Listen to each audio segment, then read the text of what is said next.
What kind of bands are you normally listening to when you're not listening to lo-fi?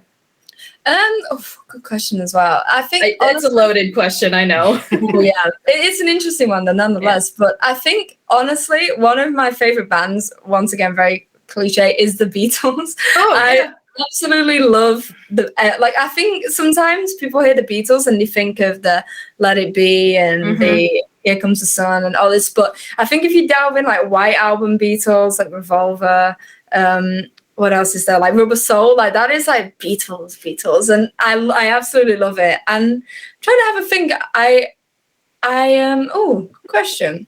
Bands is a tough one. Like it can be all sorts, like from Nirvana to Green Day to like Spice Girls, like anything. Girl, I love the Spice Girls still. Like me too. I am a huge fan. I am an avid fan of a girl group, like honestly, huge on them. There's I don't think they really made like a very big scene in America, but my all-time favorite girl group in the history of ever is one from the UK, and they're called Girls Aloud, and they genuinely, I think they debuted in about 2002, so like they're not new, and you're gonna have to check out Sound of the Underground because I'm writing it down. So that's anything, awesome. All sorts of things, pop, rock, hip hop, everything. Yeah, whatever's inspiring you at the moment. Yeah, I get that. Yeah. I think like I really like, because obviously lo-fi is very, it's like lo-fi hip hop, I guess, and there's a lot of like I absolutely love like hip hop artists like D12, which is like one of Eminem's old bands, and and like Eminem's like Dr. Dre album and all that, 2001 by Dr. Dre is one of my favorite albums ever. So that's inspiring, like rhythmically, I think.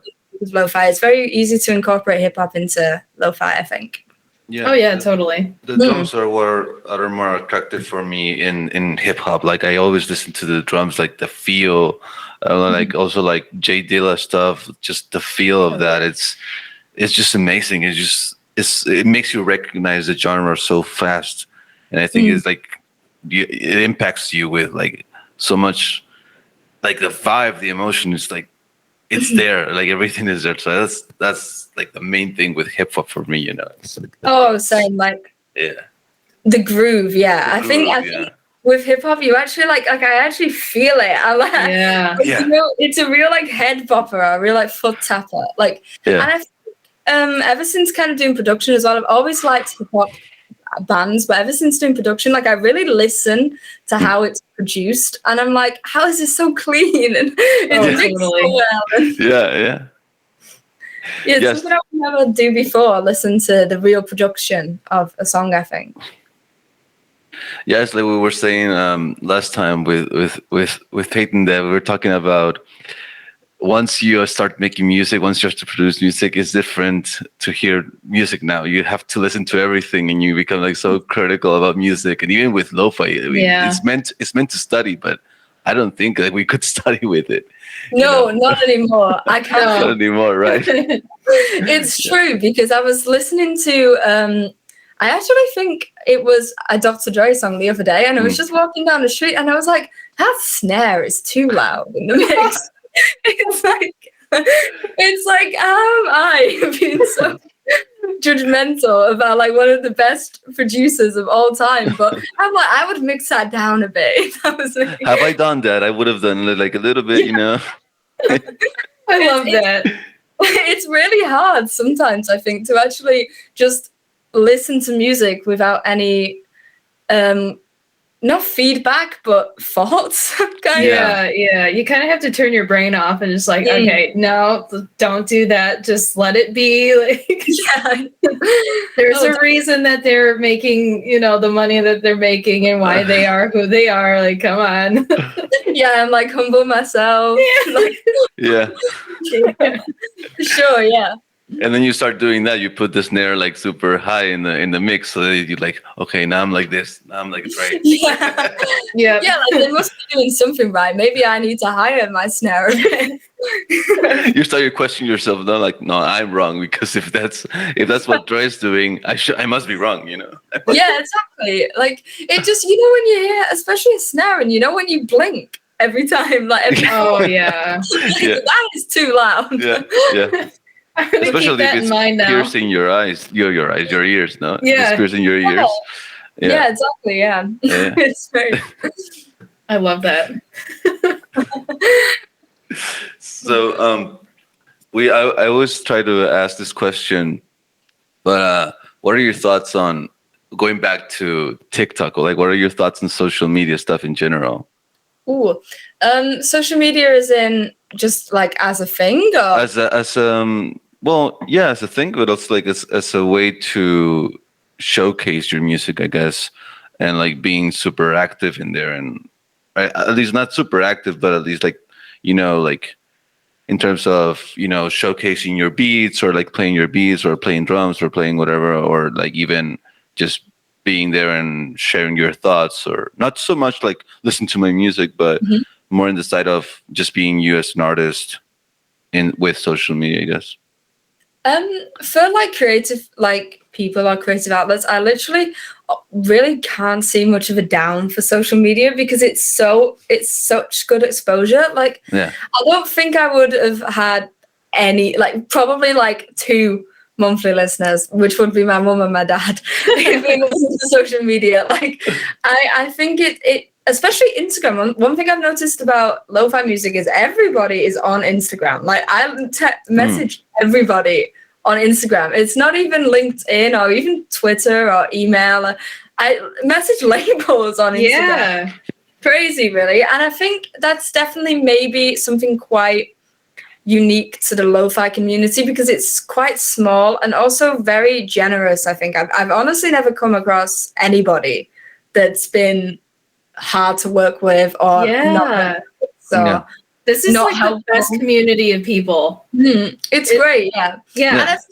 And I say maybe that comes from the fact that lo-fi is just like, to put it simply, just chill. Like, super chill. I don't think angry people make lo-fi, really. Like, they wouldn't be able, I think. Exactly. Or as a form of therapy, maybe. Maybe. Yeah. If you're making the music, I guess you're doing that to calm yourself. So if you're in the mood, then if you're in the zone, then you're already calm at the time. And I've never come across anybody that's unhelpful or not a good person to speak to. So Instagram for me has been like probably the main thing that's helped my whole music with everything. Like, I think every collab I've ever organized has been through Instagram, or maybe Twitter the occasional time, but still not as much as Instagram. But TikTok I don't really use as an actual like creative outlet, but I don't really know why, because I think it's one like wet leg, like that is like the way to get out there. I think with TikTok, like, it's actually crazy how much TikTok has like a hold on the music industry at the minute. It's to me, it's annoying, but a necessary evil. It's a bit of a bittersweet, because there's times where it can make people blow up really like really, really good people that probably wouldn't blow up without TikTok. But then also, on the contrary, not everybody should. It's definitely, I think it changes the way we see like charts and what is popular. I think at the time, if I speak to my grandparents and they are like, like my grandparents can be like, oh, what's this on the radio? And it'll be genuinely something I've never heard before in my entire life, because it's not like popular in the genre of music I listen to or with my friends. There's no kind of top of the pops or like just overall radio kind of chart music anymore. TikTok has just like completely shifted how we view music, I think. But it's such a good way for people to get out there. I think social media has helped me do everything. I don't think I would honestly have any listeners if it wasn't for social media. Yeah. I was in an Uber ride the other day, and the guy was listening to the radio, and literally the 5 songs that were played in that ride, I recognized them because of TikTok, not because of the radio. I mean, I don't listen to the radio anymore, like for years now, but every song was a TikTok sound or like a challenge that someone did on TikTok, and I was like, dude, TikTok is taking over. Like it is. It's like a mirror episode sometimes. Like it's because I will sit there actually, and like something will play in my brain, and it won't be a song, and it won't be a speech. It will just be like a TikTok sound. It makes absolutely no sense. And there's like different sides of TikTok, so not everybody's gonna get what you get on TikTok, and like it's crazy how many. I think it's formed many subcultures, but also like kind of allowed people to see things that they wouldn't necessarily see before. Yeah, true, very true. It's like super based on interest instead of like followers, as opposed to Instagram that is like you see the people that you follow. And I think it's like they call it like the explore page of Instagram is what TikTok is. So it's like the reverse of Instagram. And like you can get like videos from anything and for everything. I mean, if you, for example, spend a microsecond more on a video, like it'll show to you the next time you scroll. Even if it's like a pool video, you know, like someone playing pool, and you're not super interested in it, but for some reason you saw it more than the other one. It'll show it to you like during that week. It'll show it to you more and more and more and more, and it's like okay, and then you become addicted to that for a week. Of course, and then the next week you won't see it again because you're interested in something else. And it's how people find stuff as well, because I actually like every now and again, like I just kind of have like a browse on TikTok, or like I just like type in like a song name of mine, you know, like just to see like if anything comes up. And I actually just typed in Rosia one time, and like I have a song called City Pop, which is on Strawberry Street, and it had like 200 videos on TikTok that was just made to this sound, and one of them had like 20,000 likes, and it was just this. What? I think she was Vietnamese woman or something talking about a car. I have absolutely no idea what was going on in the video, but I was like, how did you even find that? Like, and then like people just make like videos of like sounds, and I was scrolling, and some of it is the most random thing. Like there was one of a woman that just had like a selfie, like after selfie, and it was just my song playing. It's really strange. I don't know how, like it's crazy how people just find that. They must have just typed in city pop, you know, like the genre. Sure. Oh, that's true. That's true. Yeah, which is a bit of a genius bit of marketing, which I didn't realize at the time. I was like, might have to name my songs just genres now. Yeah, obviously. Yeah. And like I was like, they must have just typed in city pop, and then that's clearly come up, and they've just been like, yeah, that sounds like city pop. Let me just use it. And I was like, I don't know how that happens. Well, that's a super. I mean, it's great because that has the possibility of becoming viral, you know, like already 200 videos is a lot. Oh yeah, like 20,000 people liking the video. I mean, someone else has the audience. It brings that audience to your music. Because there's definitely like lo-fi producers, I think, that have come from TikTok. I think I honestly I might completely butcher this name, but it's like L.Dre. L.Dre, yeah. Yeah, L.Dre. And like he's a lo-fi producer, but he has like millions of streams, followers, and I'm pretty sure it's all from TikTok, and it's crazy, really, what just randomly blows up. Yeah, I really like. I follow him a lot. Like, I really like his music, and I think that the Steven Universe lo-fi remix was the one that he made him blow up on TikTok, and then got him a lot of streams on Spotify. But I think like he started, I think, like doing beats on Instagram, like probably like 3 years ago. Yeah, like he says that he was doing it every day, you know, and so that slowly brought him a following on Instagram. Then TikTok came, and then I think he was able to, you know, bring that audience from Instagram to TikTok. But I mean, it wasn't as big until he got that remix, and he went super viral. I mean, everyone on TikTok was using that.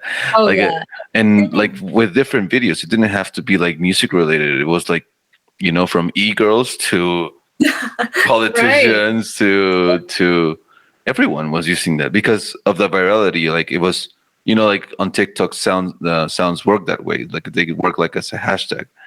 So if people were using that sound, it was more likely to show it to more people. Like the video was more likely to be seen for more people. So yeah, but that was great for him. I was like really happy. I was like, yeah, I know, this guy. so cool. And I think it's great when you can see, I really like when producers and all kinds of lo-fi producers, no matter how big or small, just like you were saying before, just share what they do behind the scenes. Because when I like someone's music, like I honestly am like a total fangirl. So like, I like to see what people actually do. And it genuinely intrigues me. Like I would say that some of my biggest influences in lo-fi, like the first lo-fi album I think I ever heard was also like a Mr. Hong and Pastels album. And one time I can't remember, I just messaged Pastels and I was like, hi, I really like your music. And I think she replied and I was like, oh my God. So I think it's great just to see what people are doing behind the scenes as well, because I really just like seeing a name to a face to a name as well. Yeah. It's great. One thing I think that lo-fi producers should do more actually is like podcasts and stuff like this, because there's so many people I know and I've spoken to for ages and I've never heard their voice. and like it's kind of really nice to actually put a face to a name and an actual person behind who's on the screen, if you know what I mean.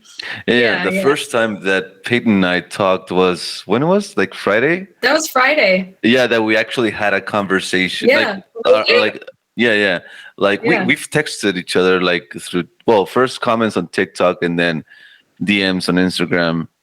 And that was like a month ago, I think.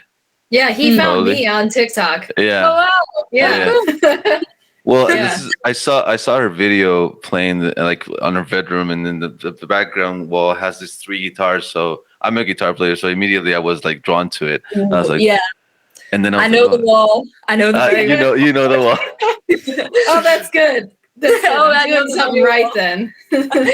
Yeah. Like I know exactly. I can picture exactly what you mean.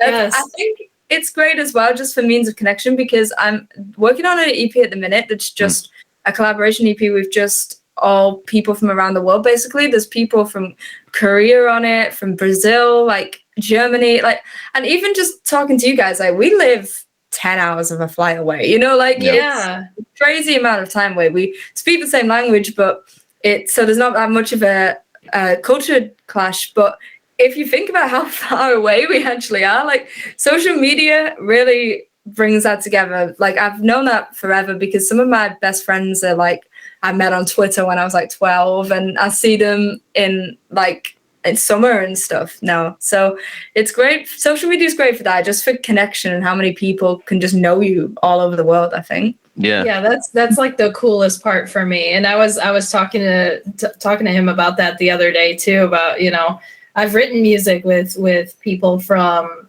Brazil and the Ukraine and everything like that. So so it's so cool that social media has like really brought us all closer, makes the world smaller in a good way. Oh yeah. Yeah, it makes that kind of impact instead of, everything else that's going on in the world right now. Oh, true. Yeah. It's a bit of an escape. And, obviously you do see a lot more than we'd ever see without social media. You see news from all over the world, which can be overwhelming, but also really educational. So it's a very like good and bad thing sometimes, like depending on how much you want to be overwhelmed by. But in terms of like friend and communication and just talking to people, like I'm like a really big like geography nerd. Like I absolutely love there's everything to do with countries, like history, all the humanities and everything. Like I love that. Cool. So like, for me, like I don't know, talking to people from all different cultures, like it just is absolutely mind-blowing. Like I love it. Like that's cool. Yeah, that's super cool actually. Yeah, I really, really like it. I always go off on a tangent about like to my parents, and I was like, isn't it so cool? These people are from Asia. These people are from like America, and everywhere. And they're like, yeah, people in those countries exist. And I'm like, no, it's real. Do you have a favorite country? Oh, what a question. Or a top 5 maybe? Top 5. What that is? Yeah, let's make it easy. It started raining, which is very quintessential England. So that's fun. But favorite countries: Italy for the food, and I just love like everything. I really like it. Nice and sunny. Nice and probably. Oh, what a question. In terms of place I've been, Switzerland was lovely as well. That looked like a Disneyland place. Like it just looked like somewhere in a Disney tale. It was like, oh my god, I can't believe this place actually exists. What else? I'm a big fan. I would really like to visit Japan. I think that would be really, really cool. Yeah. I think also maybe I would really like to go to California, actually. It's not a country, but it's like, I feel like America's so big. You like it. Like, yeah, I almost can't like. It's beautiful. Yeah, I literally can't put like the US as like one country. Sometimes it's like bigger than my whole continent. So yeah. So it's like I would like to visit California, and where else? Ooh. Probably like I really like Portugal. My stepdad is Portuguese, so we go quite often, and that's just really nice. I like those little Southern European countries, but like cool. Yeah, Portugal has that vibe. Yeah. Yeah, for sure. Yeah. It is. It's great, and yeah, those are probably the best. But top 5 countries is an interesting question because I think Italy's got to be the number 1 for food and coffee and all of the above. Like, and I can imagine. Oh, yeah. So nice. Yeah, the food. I mean, I would be eating all day, I guess, in Italy, just being out and about and just having like food and just being there. Yeah. No, but the history too. Oh yeah, yeah. Like beautiful. Is obviously I went to Italy in February, and we went to Milan, but like I would really, really love to go to Rome. Like I would love to see the Colosseum and all of that. Like how old is that? It's like super old, thousands of years old. Yeah. And that is gonna be one. But I think musically as well, like that kind of like Southern European sound, and then obviously like very much transcends to Latin America as well. And I love that kind of sound. Like the Jazz Hop Cafe has just released an album called The French Chateau, and it's basically just like French sounding and lo-fi music, and I just find it so inspiring. It's like got a very, very quintessential sound. Yeah. I think I would really make a lot of it if I was in Italy. Yeah, sure.